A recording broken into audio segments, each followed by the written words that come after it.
Sucked up.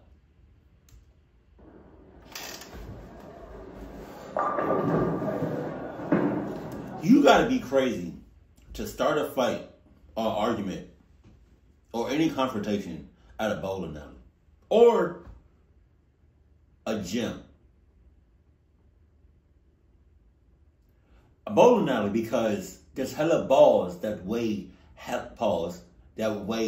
that's way too heavy, that got some serious weight for them, and you throw one of them big ass balls to somebody, it's racks. Same thing with the gym. Same thing with you trying to start a fight at the kitchen. You know how many dangerous things is in the kitchen? Jesus. I would not be starting no fight at no bowling alley, I'll tell you that much.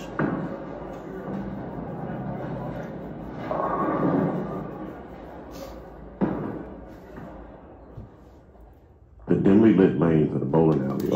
Yeah. I don't know where this is. I'm not going there. That looks clubbed. Hell no. It seemed mysterious to me, but I never imagined the horrors that would unfold one fateful night. It was a slow Tuesday evening, and the alley was nearly deserted, except for a few people scattered here and there. Right. I was manning the front desk, idly flipping through a magazine to pass the time, when I noticed a man lingering near the entrance.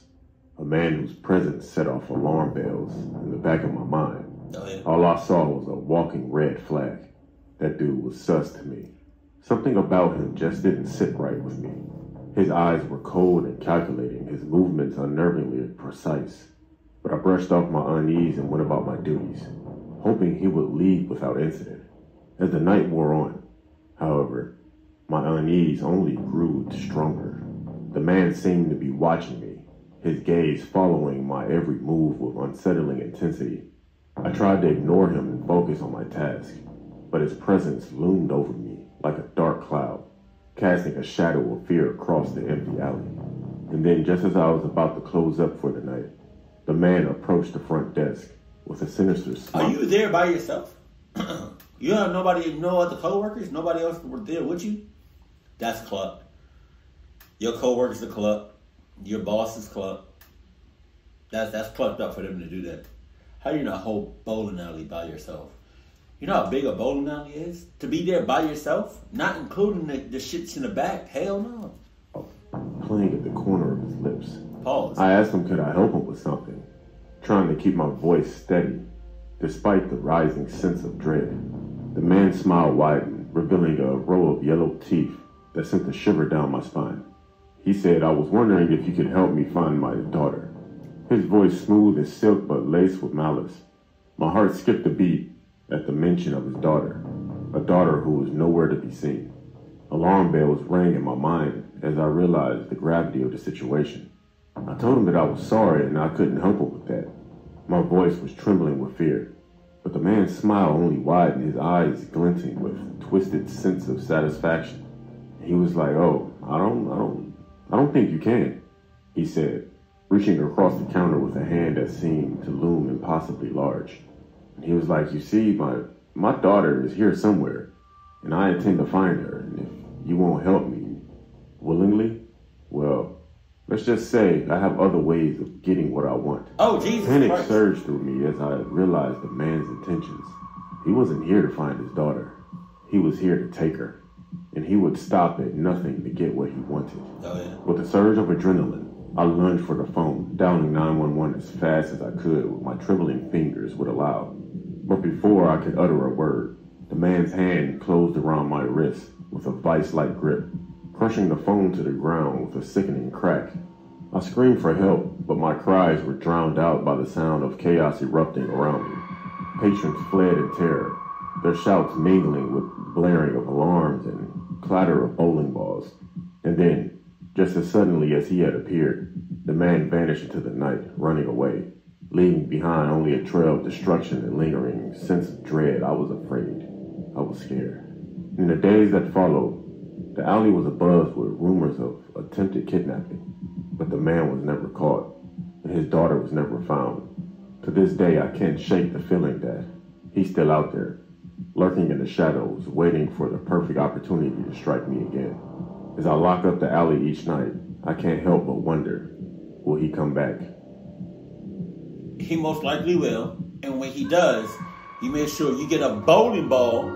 You have it tucked away right next to you. He can't see it. He come over to you and you yank his face off.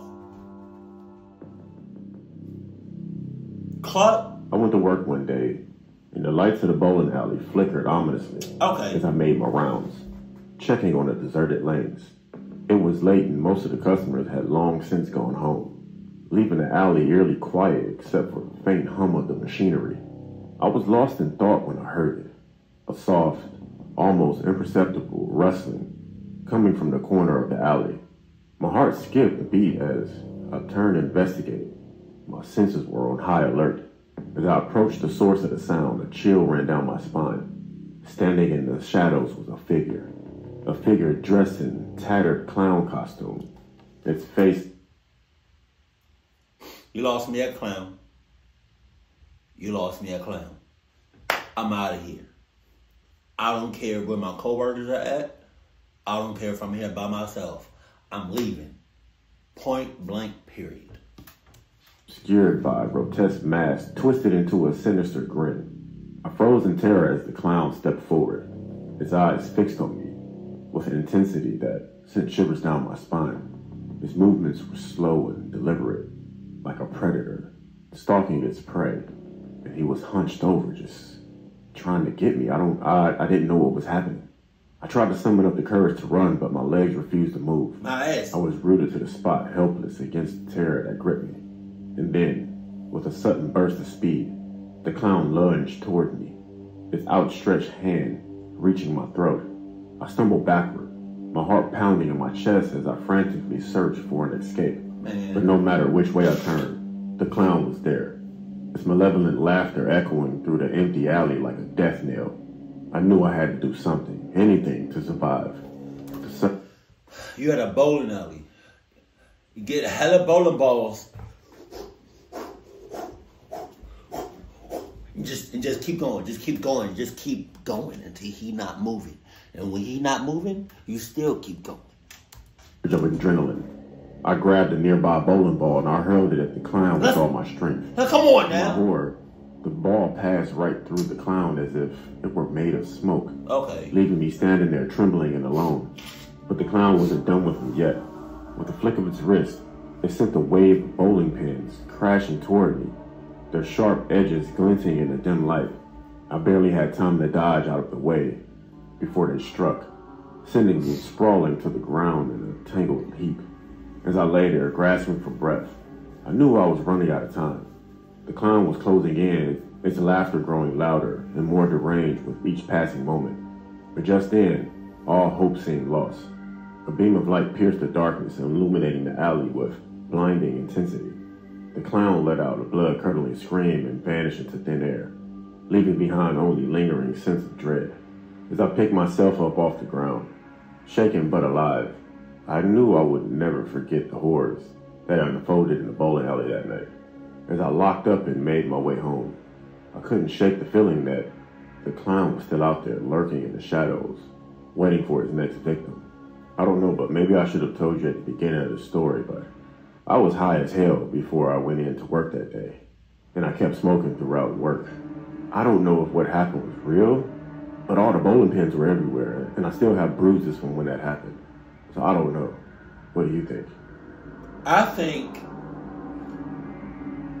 you should have grabbed hella bowling balls and kept launching and yeeting them bowling balls to the clowns. I don't care what it was. Like, I don't care how high I am. You know, if I was in your situation, man, it could have been a good chance that you could have been hallucinating. Or you could have been on some shit. You could have thought you saw a clown. But even then, even if you thought you saw a clown, I'm still throwing like 10 bowling balls to you. I'm launching them mother cluckers. I don't give a cluck. If I see a clown, it's over. You're done for. The bowling alley was a place of comfort for me, a sanctuary where I could escape the troubles of the world. But one night, that sanctuary turned into a scene of terror I'll never forget. It was a quiet evening and the lanes were populated with a few lingering patrons. I was enjoying a solitary game, lost in the rhythm of the pins crashing and the balls rolling, when I noticed a man lurking in the shadows. A man whose presence set off alarm bells in my head. Something about him seemed off. His eyes were dark and predatory as he watched me from across the alley. I tried to ignore the uneasy feeling creeping up my spine, chalking it up to paranoia. But as the night wore on, his gaze never wavered. His attention focused solely on me. I decided to leave. My nerves were on edge as I made my way toward the exit. But before I could reach safety, the man stepped out of the shadows, blocking my path with a crazy smile on his face, and he asked me was I leaving soon. I tried to brush past him, but he grabbed me roughly by my arm. Oh no. His grip like a vice as he dragged me toward the back of the alley. Jesus. Panic surged through me as I realized his intentions. I was being kidnapped. I struggled against his hold, screaming for help, as he dragged me further into the darkness, but my cries fell on deaf ears, drowned out by the cacophony of the bowling alley. Just when I thought all hope was lost, a voice pierced the darkness, a voice filled with authority and determination. And he said, "Let her go." I looked up to see a security guard rushing toward us, his eyes blazing with fury as he confronted the kidnapper. With a curse, the man released his grip and fled into the night, leaving me shaken but alive. The security guard helped me to my feet, his presence a reassuring anchor in the midst of chaos. As we waited for the police to arrive, he listened intently to my story, his expression grim as he took notes. When the police finally arrived, they took my statement and launched a search for the kidnapper. But despite their efforts, he was never caught, leaving me to grapple with the trauma of the horrifying night. In the days that followed, I could not shake that feeling of being watched. The memory of the kidnapper's sinister smile haunting my every waking moment. But as I returned to the bowling alley, determined not to let fear rule my life, I found solace in the knowledge that I was not alone, that there were people like the security guard who would stop at nothing to protect the innocent from harm. But as much as I can think about that, there's also that other side. What if that man is watching me? And what if he tries to strike again?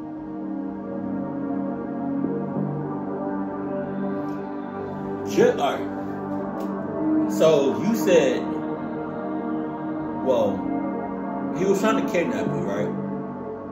So when that was happening and he grabbed you, you should have kidnapped him from his balls. I don't know if that makes sense or not.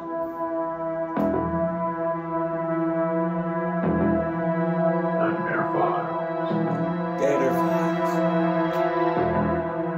I don't know if that makes sense or not, but he was just trying to rob you. I mean, not rob you, but like, he was just trying to like take you without your permission. You know? He was trying to kidnap you. So, in return, you take his balls. You kidnap his balls. That's gonna hurt like a mother clucker, but I don't give a fuck. You just try to take me. You know? And thank God for that security, because if I was there,